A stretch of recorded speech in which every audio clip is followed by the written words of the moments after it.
सभी पेरेंट्स का मैं फिर से एक मेरे नए मैसेज के लिए स्वागत करता हूँ। अपने वेकेशंस के बाद अब आप स्कूल आने वाले हैं, स्कूल विज़िट करेंगे आप, जिसमें आप बच्चों के स्कोर कार्ड्स को, रिपोर्ट कार्ड्स को एनालाइज करने वाले हैं। इस अहम मुद्दे पर आने से पहले मैं आपका ध्यान कुछ विशेष चीज़ों की ओर आकर्षित करना चाहूँगा। विश्व स्तर पर आज जो हालात बने हैं और इंटरनेशनल अफेयर्स आज जिस डिस्टर्बेंस पर पहुंच चुके हैं, बड़ी बड़ी शक्तियों ने टेररिज्म को अट्रैक्ट कर कर आज अपना अपना वर्चस्व स्थापित करने की होड़ में क्या हालात पैदा कर दिए हैं। आप सब डे टू डे न्यूज़ से अवगत होकर के इन सब चीज़ों को देख रहे हैं। प्रगति की दौड़ में पर्यावरण से जो भी छेड़छाड़ हुई वो अब क्या भयानक रूप ले चुकी हैं। हमने हाल ही में अपने प्रदेश में, अपने ज़िला में और अपने देश में, हालांकि पूरे विश्व में ही इसका इम्पैक्ट देखने को नज़र आया। नशे के बाज़ार में आज बहुत प्रतिभावान युवक भी बर्बादी की तरफ बढ़ते हुए नज़र आ रहे हैं। चरित्र को लेकर के जो संवेदनाएं और जो सहनशीलता युवाओं में ये सब चीज़ें बिल्कुल खोती हुई नज़र आ रही है। और इसका सीधा सा कारण ये भी है कि एक आइडियलिज़म, एक ऐसा करैक्टर युवाओं के बीच में या हमारे परिवार में, समाज में कोई एक आदर्शवान करैक्टर उनको नज़र नहीं आ रहा है जिसको वो फॉलो कर सकें। तो मेरा इस संदेश का सीधा सीधा कहने का तात्पर्य यह है कि जिस परिवेश में आज हमारे बच्चे पल रहे हैं, बड़े हो रहे हैं, उन सब को इन परिस्थितियों से क्या इम्पैक्ट सीखने को मिल रहा है, देखने को मिल रहा है, तो कहीं ना कहीं वो सब इनके माइंडसेट पर क्या इफ़ेक्ट डाल रही हैं वो हम देख सकते हैं। जेनज़ी शब्द तो खैर हमने सुन लिया। जेनज़ी के बारे में छोटी सी और डिस्क्रिप्शन दूँ तो 1997 से 2012 तक जो पैदा हुए बच्चे हैं वो एक जेन ज़ी की कैटेगरी में डाला जा रहे हैं। और इनके करैक्टरिस्टिक्स के बारे में अगर बात करें तो ये बड़े मल्टीटास्किंग टाइप के हैं। ठीक गलत के बारे में बहुत जल्दी जान लेते हैं या चेक कर लेते हैं। सोशल मीडिया के एक्सपोज़र से इनकी जो इमेजिनेशन है वो एक बड़े अलग लेवल पे पहुंच चुकी है। इनका जो एक्सपोज़र लेवल है उसको देखते हुए इनका जो अटेंशन लेवल है वो मैक्सिमम 10 से 15 मिनट रह गया है। ये बहुत प्रैक्टिकल अभी नहीं है, लेकिन इंटेलिजेंस के मामले में हमसे बहुत बहुत ज़्यादा आगे हैं।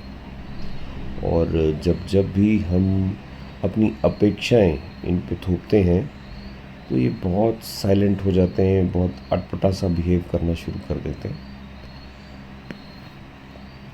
तो धीरे धीरे इन बच्चों में हम जो भी अपेक्षाएं इनके साथ है, क्योंकि ये हमारे परिवार के, हमारे समाज के आशाएं हैं, तो इनको अब हम किस तरह से आगे ले जाएं, इसके बारे में बात करने से पहले हम लोग आप सिंस अभी टर्मिनल 1 के एग्ज़ाम्स के रिज़ल्ट देखने आ रहे हैं, तो इनके मार्क्स को देखें।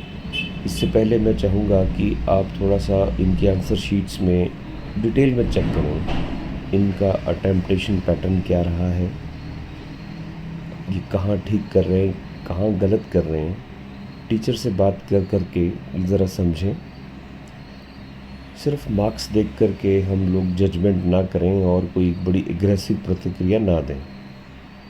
हालांकि इनका पीरियोडिक 1 और पीरियोडिक 2 में जो भी सिलेबस था वही टर्मिनल 1 का एक कलेक्टिव सिलेबस था जिनको इनको छुट्टियों में रिवाइज करना था।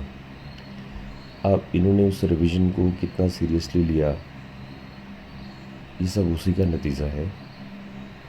तो मेरा मानना ये है कि बजाय एक एग्रेसिव रिएक्शन देने के हम लोग फिर से इनकी रीटारगेटिंग करें, रोड मैपिंग करें।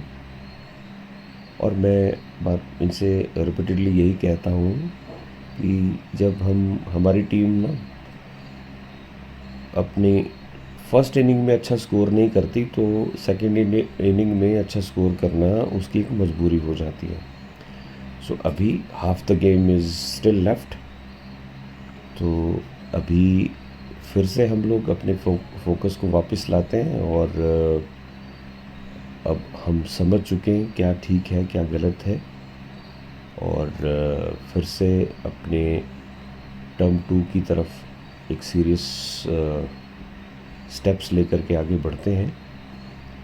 अपने रिपोर्ट कार्ड में लाइफ स्किल्स को लेकर के एक मैं बात पहले कर चुका हूँ। तो लाइफ स्किल में एक बहुत इम्पॉर्टेंट स्किल है सेल्फ अवेयरनेस।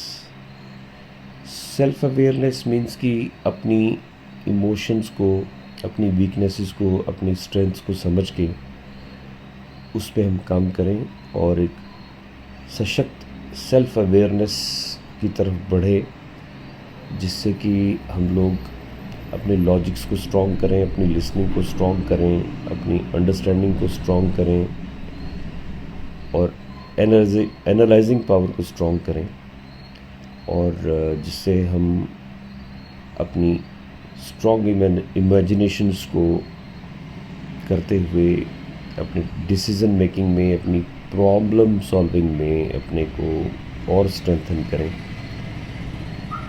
और पेरेंट्स देखिए, अल्टीमेटली ये जेनज़ी जो है हमें एक सपोर्ट के रूप में तभी एक्सेप्ट करेगी जब हम इनके लिए एक पॉजिटिव सपोर्ट बने। तो मेरा सीधा सीधा मैसेज ये है कि कब बच्चे कब नर्सरी क्लास से लेकर के आज जिस भी क्लासेस में वहाँ तक पहुँच गए, सो टाइमिंग इज़ मूविंग फास्ट और इसी तरह से टाइम को अपनी पेस में आगे बढ़ना है। लेकिन हमने जितना स्ट्रॉन्ग बॉन्डिंग इनसे जब ये केजी क्लासेस में थी तब रखी थी, क्या आज भी हमारी बॉन्डिंग उतनी स्ट्रॉन्ग है? क्या हमारे बीच में अच्छे डायलॉग एक्सचेंज हो रहे हैं? क्या हमारे बीच में बहुत सारी शेयरिंग अभी भी हो रही है, चाहे हमारे बच्चे 8th में है, 9th में है, 10th में है, 11th में है, 12th में है? बच्चों की इनोसेंस में डेफिनेटली एडोलेसेंस के साथ एक एक शिफ्ट आया है, लेकिन हम भी तो मैच्योर हुए हैं साथ साथ में।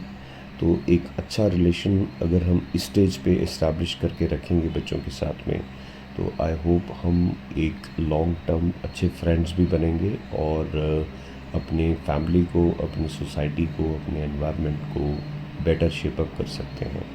तो आप अपने स्कूल विज़िट में एक अच्छा टीचर्स के साथ में एक्सचेंज कर पाएँ, हेल्दी एक्सचेंज कर पाएँ और वीकनेसेस पे और स्ट्रेंथ्स पे जो भी कुछ गैदर कर पाएँ और उसको लेकर के एक रोड मैपिंग करने में हमें मदद मिले, मेरा ये मानना है।